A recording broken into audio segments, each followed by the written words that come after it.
I think I'm live now, huh? Alright. Am I live or am I live? Alright, so welcome back to Talking Raw, where I talk raw about agriculture and other things that are on my mind. So, as you know, this is a channel where I do some political, things. And I talk about politics because it's just not welcome on the other channel, which, you know, it's welcome in my mind, but people just complain about it because, let's face it, there's Democrats that watch my channel and they whine and cry and bitch and complain about Mr. Trump and how stupid he is and how dumb everybody else is. But, I was taught a long time ago that the biggest whiners and complainers and accusers are generally the people that have done the very same thing they whine, complain, and accuse of, and actually act like stupid people. So just a minute ago, I was watching throwback. I hope you can hear me.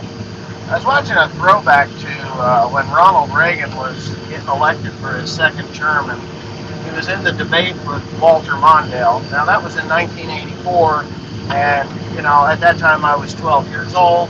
I do remember it quite well. I remember 1980 presidential race when he beat out the worthless Democrat Jimmy Carter. Jimmy Carter was just not a good president, if you know. He ranks right up there with Obama. So, it used to be Obama, was supposed to be the Messiah, but all in all, Obama was an old bummer. Oh, bummer. I got a stoplight in the middle of this country road. It's amazing. So anyways, over the last couple of years, I've had people say to me, oh, you ought to run for president. And I just shake my head in disbelief because what the hell do you want me president for? I'm neither smart enough or dumb enough to be the president of the United States. Alright? So I'm not I'm not dumb enough to run, and I really am not smart enough to run the country. I'm sorry, I just don't feel that I am.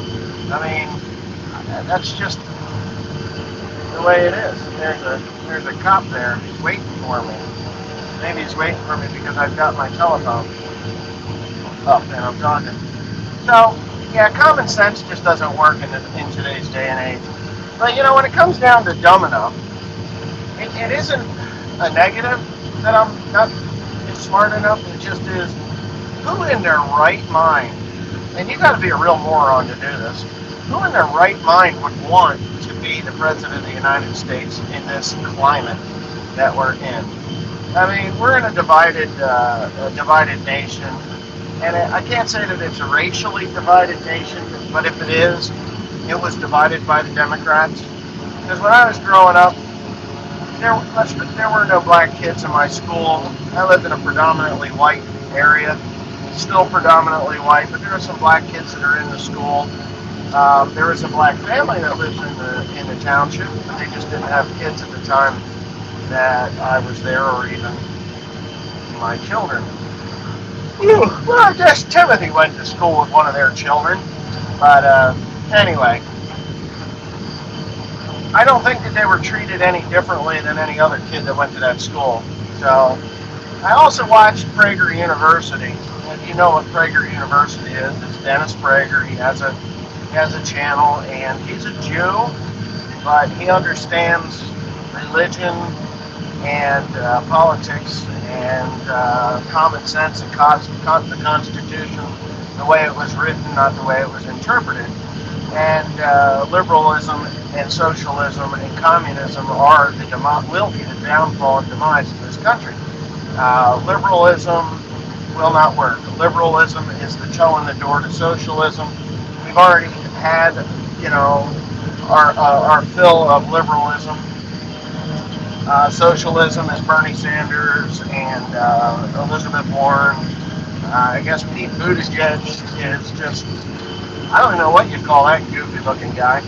But those are, Joe Biden, I can't call a front runner in this campaign for the presidency.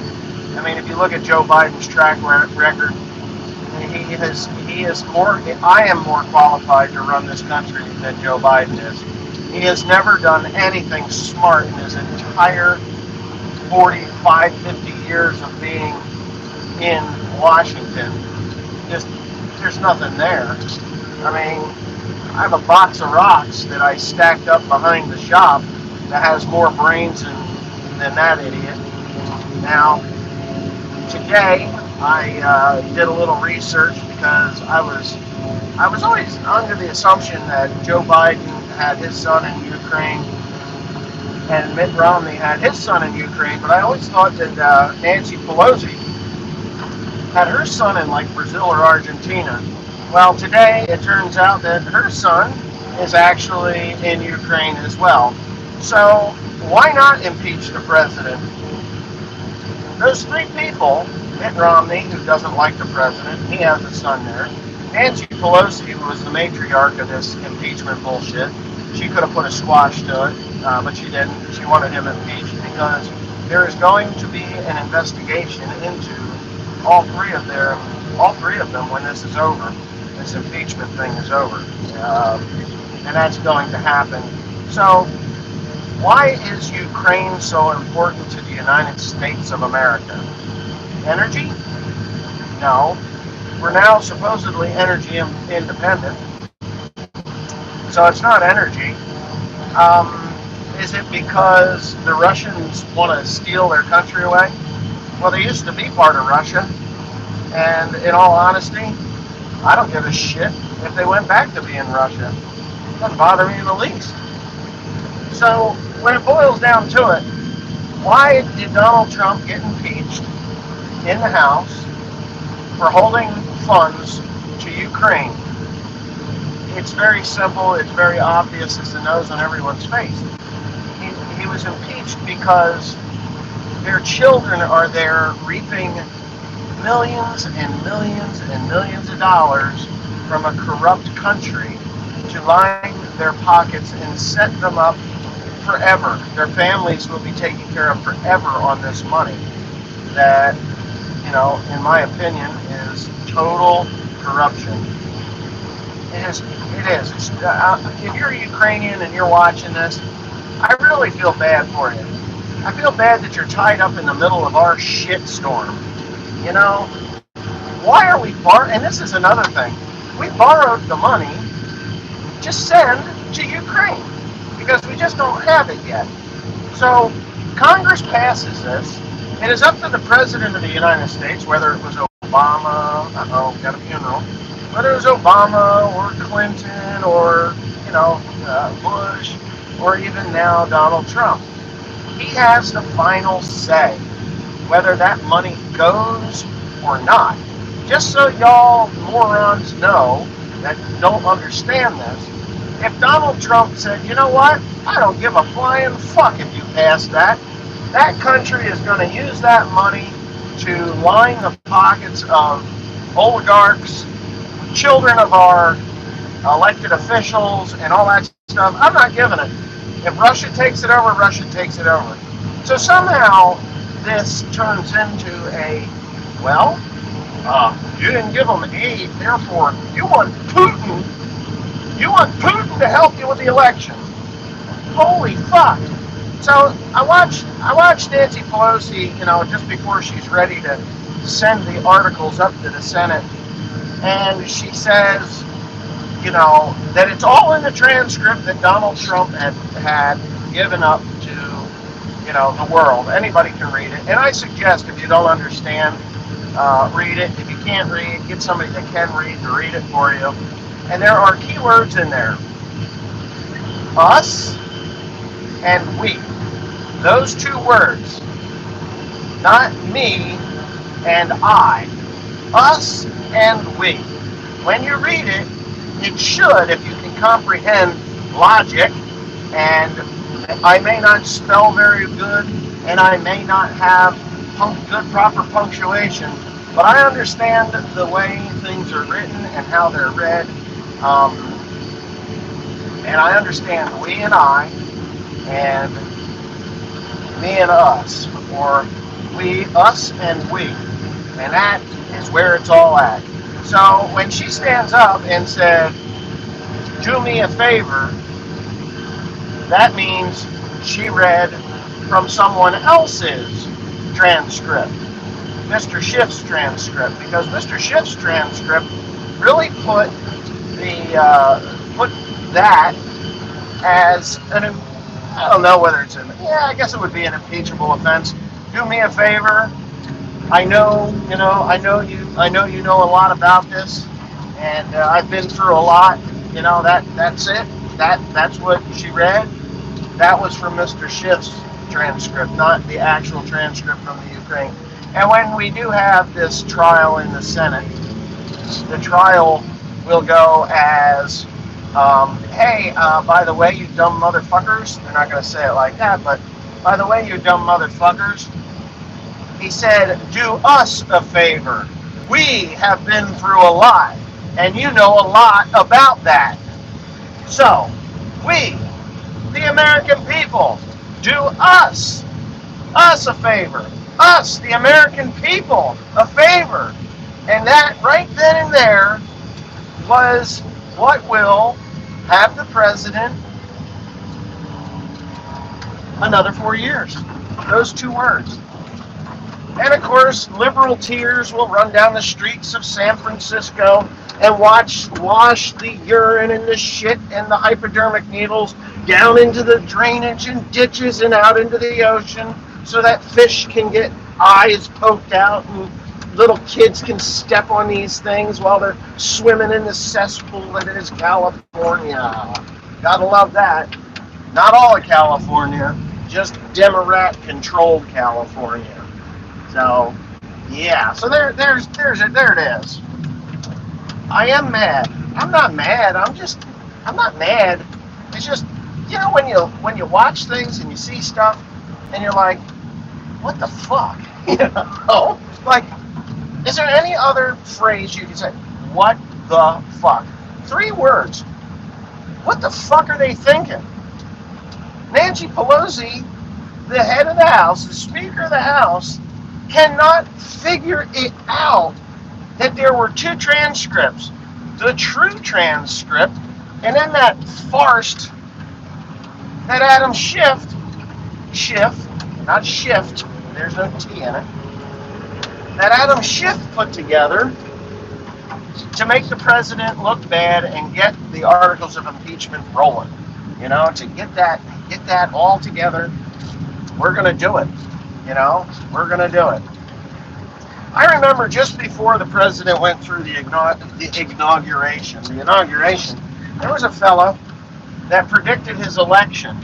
And then just before the inauguration, he made another prediction. He says, I predict that Donald Trump will be the first president to be impeached and reelected. And I agree. I didn't agree with him. I thought, now, what in the hell are they going to impeach him on? High crimes and misdemeanors. That's what they're going for.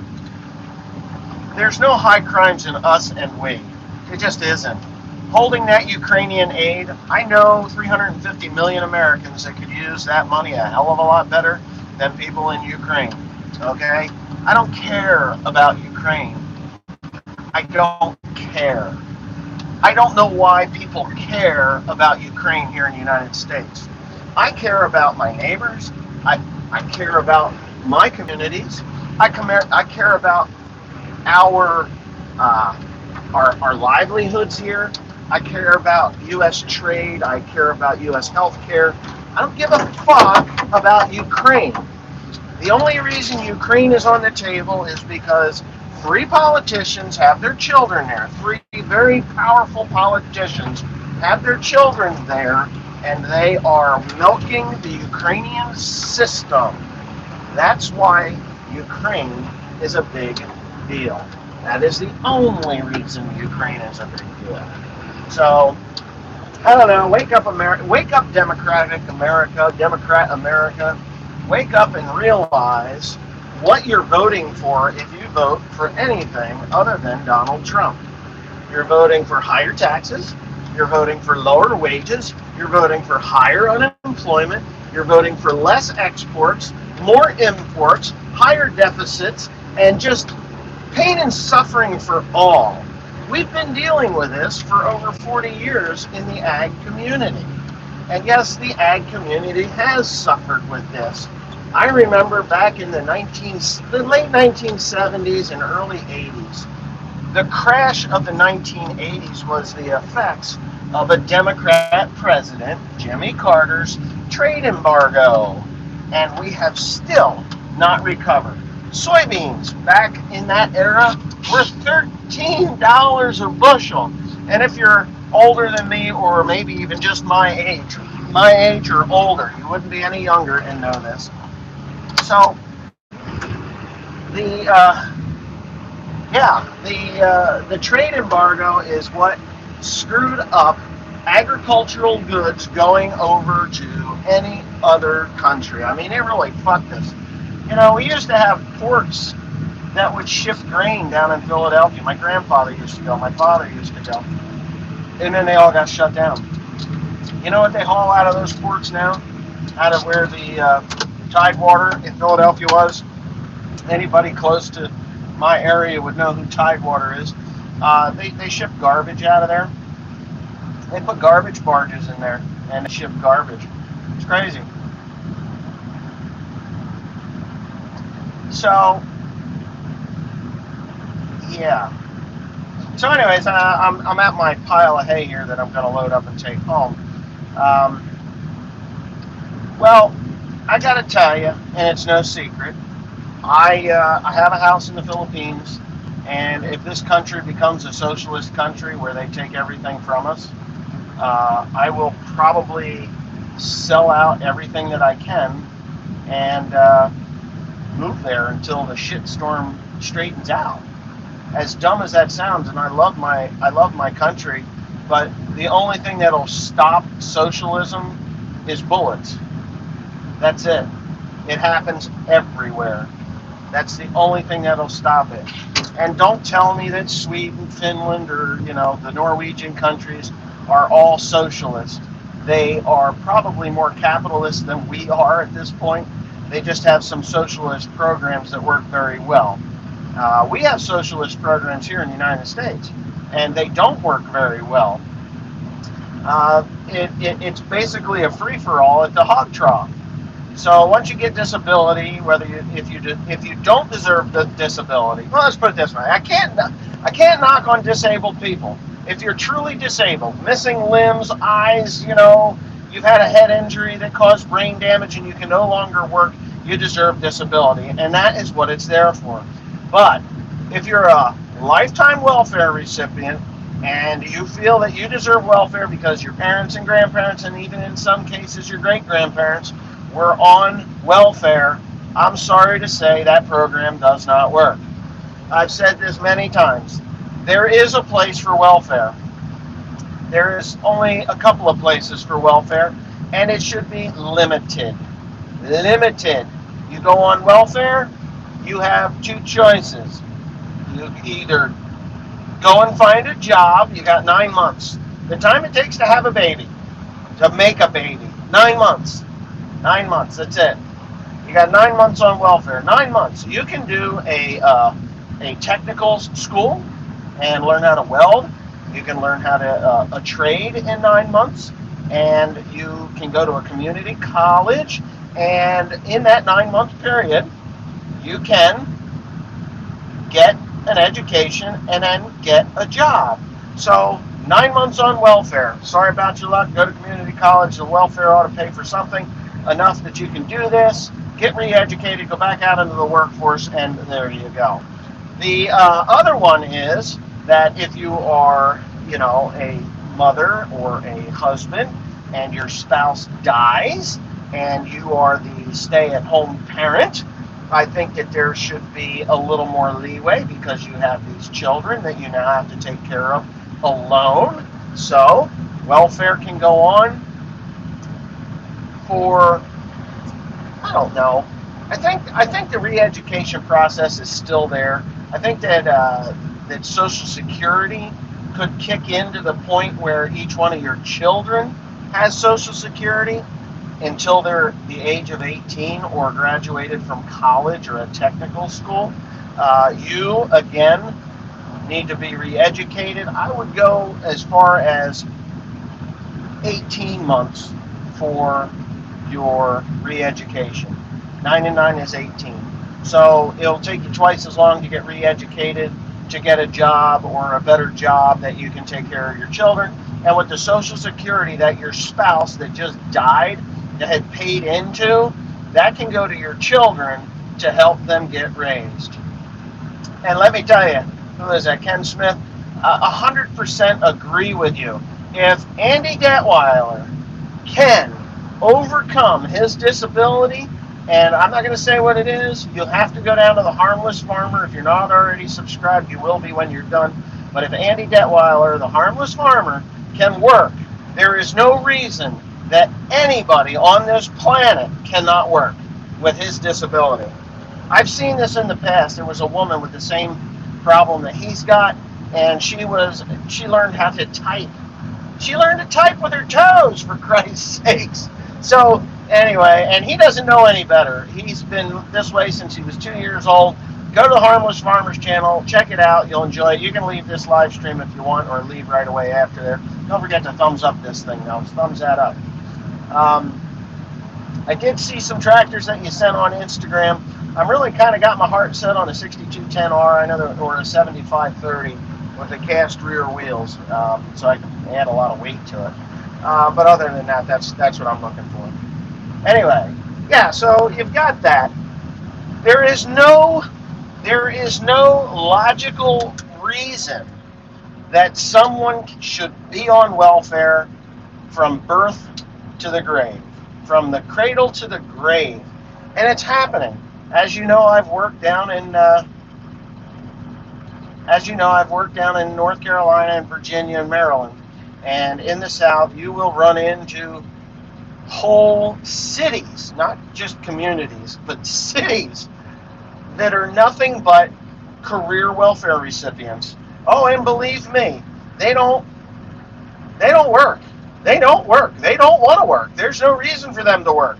Their ancestors were slaves, and my Democratic representative, they're going to keep me a slave to the system. I gotta collect this money because I deserve it. And now we need reparation. Yeah, you say reparation in one of those towns, and they're all for it. You know why? Because it means more money, more money.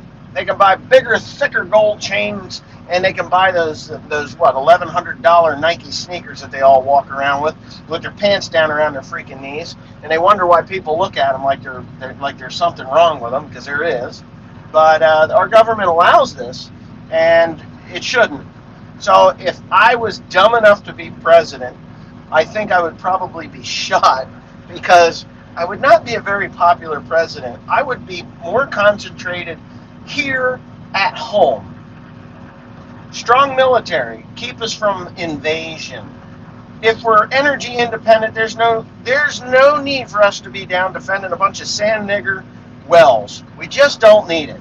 And if you don't know what a sand nigger is, you go right to it. Sand nigger. It has nothing to do with black people, but camel jockeys and sand niggers. They should be picking dates like they were back in the 1950s. So, I would. I probably would, but like I said, I'd probably be shot, because when you take somebody's false livelihood away, like welfare, or you see, and I saw this. I have firsthand experience with these people. They get on the welfare, right? Oh, my mom and dad, they're overweight, they're on disability because they can't work. Well, cheap, shitty food is why they're disabled. It isn't because they worked so hard that their joints are seized up. It's because they ate too many Twinkies, drank too much beer, smoked too much dope, and shot too much heroin. That's why. Oh, wait a minute. We give them that shit for free. You want to get off of heroin? Just go to the methadone clinic. Oh, my fucking God. A methadone clinic. So they move from being illegal drug users to government-sanctioned drug users. I've seen it, man. I can't help it. So we've got that crap going on. So if you say, hey, you know what? You're going to have to get an education, you're going to have to go to work, and you're going to have to earn your keep. No more FEMA trailers. Look those up. FEMA trailers. FEMA trailers are given out every 15 years to those people that are on welfare and can't afford a roof over their head. FEMA trailers made by Fleetwood. Fleetwood made FEMA trailers to go to the South to sit on a piece of land so that those porch people, I won't call them porch monkeys because that might just get some people upset, but porch people, and they are porch people. They will sit on that porch, and if they come off that porch too fast, they might stub their toe, have to go to the hospital, and we will have to pay for that. And then that gives them a right to go on to disability for the rest of their life because foot pain and back pain are the two hardest things to diagnose or cure. You cannot prove those pains. My feet hurt. Well, why do your feet hurt? Well, I don't know why they hurt, but they hurt. They hurt. I can't walk. So they get them crutches and wheelchairs and ramps and, little scooters. I was in this little town in North Carolina, and God is my witness. May he strike me down in this cab of this tractor with a bolt of lightning on a sunny day if this wasn't true. I'm sitting at a gas station with the motorhome. I got the kids in the back, and we're going to go to the beach, but turns out that it didn't rain in one area, and we had to go back to work. We never did get to the beach. But down the sidewalks come scooters. Like the scooter store must have threw up into the street, and these people are using them. Scooters, young people, my age and younger, maybe a few older, on scooters, electric scooters. The medical ones that you give to people that have broken hips and bad knees and shit? No. They get on their scooters because it's noon, it's lunchtime. Let's go down to the local convenience store and get us some food. And they all go in and they park. These scooters are coming down the sidewalks. It was kind of creepy. I asked the farmer, is there like an old folks home down there? No. That's all part of the welfare system. And they parked their scooters, got up, almost skipped in through the doors. That didn't look like they had any problems at all. Nothing. Like, they didn't even have a stub toe. They just hopped off the scooter. He says, yeah. He says, if you claim disability, they'll give you those. Well, my father needs a scooter to go places because his knees are so shot he can't hardly walk. He works every day, but his knees are shot. So these little scooters, they're thousands of dollars. Not like $1,000 or $2,000. They're like $7,000 to $15,000. You can buy a car for what these scooters cost, and they're just free. They plug them in, charge them up, and ride around town, baby. So that shit's got to stop. That shit has got to stop. And as your president, I will be sure to impose those wonderful new rules to the welfare system, even though I'm never going to be president. It would be fun, though. It truly would be fun. Until they shot me, then that wouldn't be so much fun, because I'm pretty sure there'd be a lot of people that'd be really pissed off that they actually had to go to work and earn their pay. But honestly, it's a good feeling if you're disabled and truly disabled and receiving a disability check. This rant is not for you, but how it can be depressing if you go from a person that can work every single day of your life to be bound to a wheelchair or not able to work. It's just, it can be depressing. So if you've worked your whole life, you will understand the gratification or the good feeling you get from going to work and earning a fair wage. As farmers, we don't earn a fair wage. There's times that you're just scraping the bottom of the barrel because A, someone doesn't want to pay you. B, the price gets dropped to the point where you're only making ends meet and all that other stuff. And yeah, it'd be nice to somebody hit the like button, but whatever. Anyway, I've been going for 30 minutes, and it's time I get my bony ass back in the seat and get this loaded up, and get it home so that I can get back up here and load another one and bring that home too. The only reason the demon rats are giving that money and that welfare system is running the way it's running is for one reason. It buys votes. If you give someone something and they don't have to do the thing that they dislike, they will vote for you forever and ever. It is so lopsided. It is so lopsided right now. I mean, what, 40% of Americans pay for 60% of Americans? And that's the way it is. That's just the way it is. And it's sad. I mean, it's really, truly sad.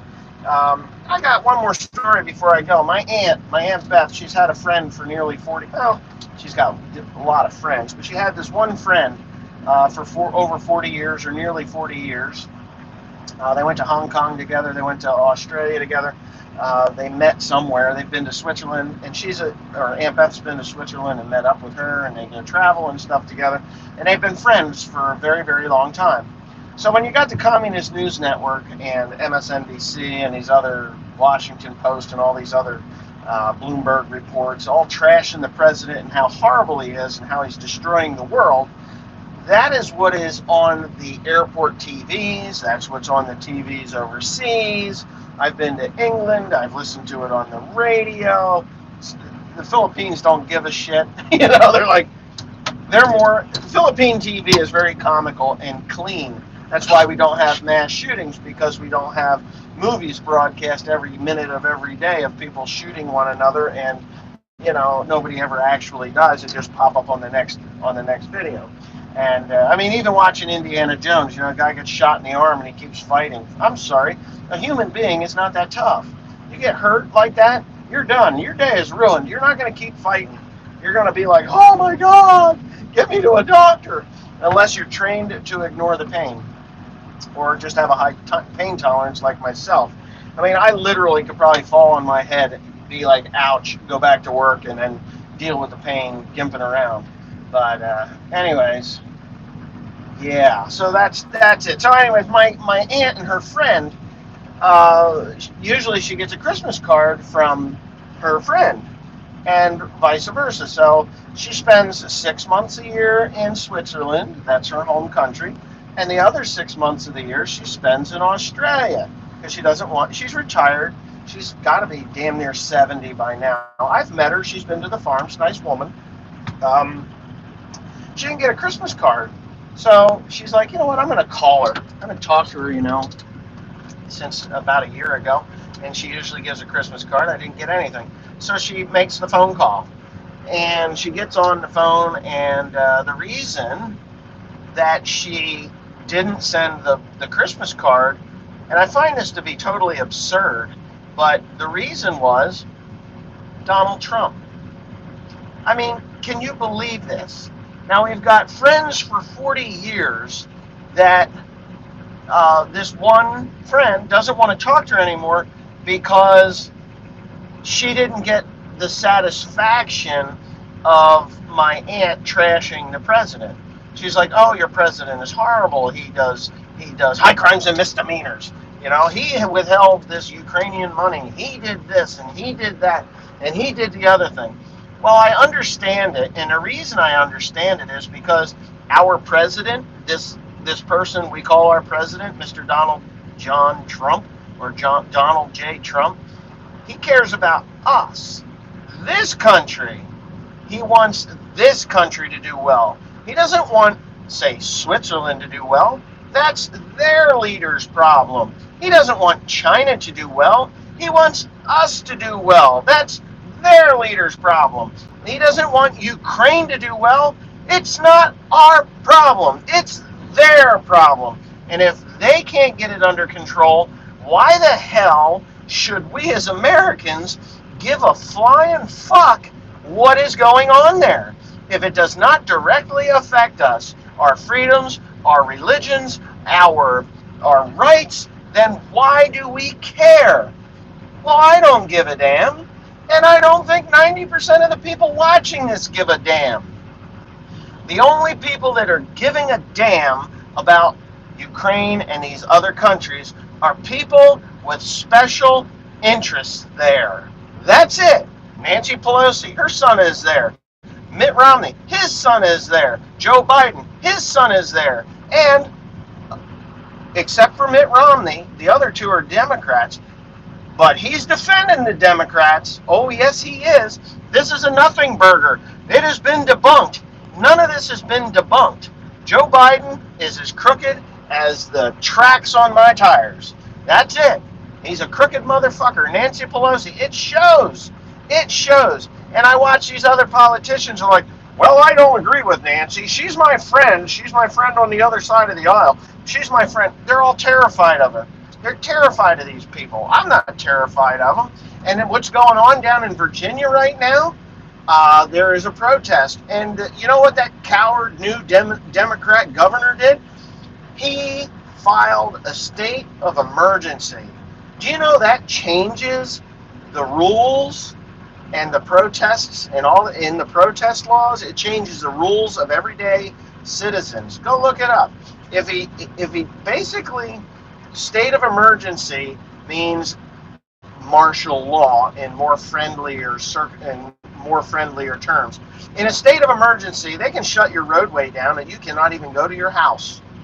You can't even go to your house. You can't leave your house. If it comes over the radio, I have declared a state of an emergency, and there is a protest of violent gun owners that are coming on to march in Richmond, and everyone has a curfew of 10 o'clock. You must be in your house from 10 a.m. to 10 p.m. until this scourge of legal gun owners leaves the city of Richmond.